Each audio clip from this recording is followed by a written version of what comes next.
Now, tonguing.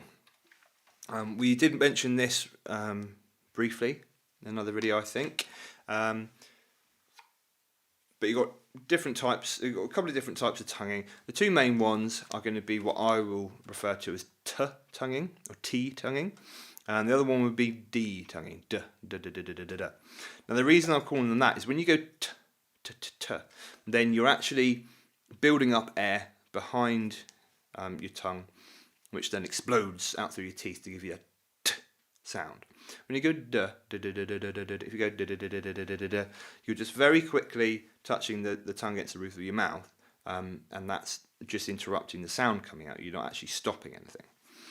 Now, when we're doing it on the reed, to get t, we have to close the reed off completely. We block it off with the tongue. So my thumb's the tongue. It comes up here. It blocks the reed off completely. No air's getting through. Air pressure builds up behind. Then we release that, and air comes through and springs the reed into life with quite an aggressive punch, quite a lot of attack.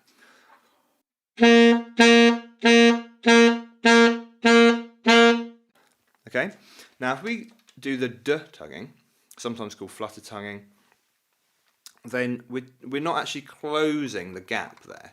All we're doing is just touching the tongue very gently on the reed to the point where the reed can't vibrate. Air could still pass through it, but the reed can't vibrate because it's got something dampening it. Okay, now that sounds more like this.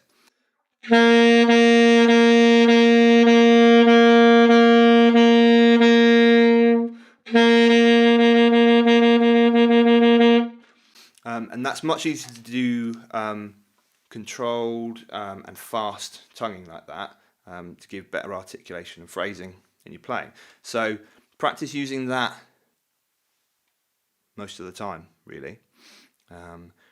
You can use the T tonguing, more explosive kind, when you want to put a big strong accent on notes. But the rest of the time, you just want to use that more controlled, just touching the end of the reed to stop it from vibrating.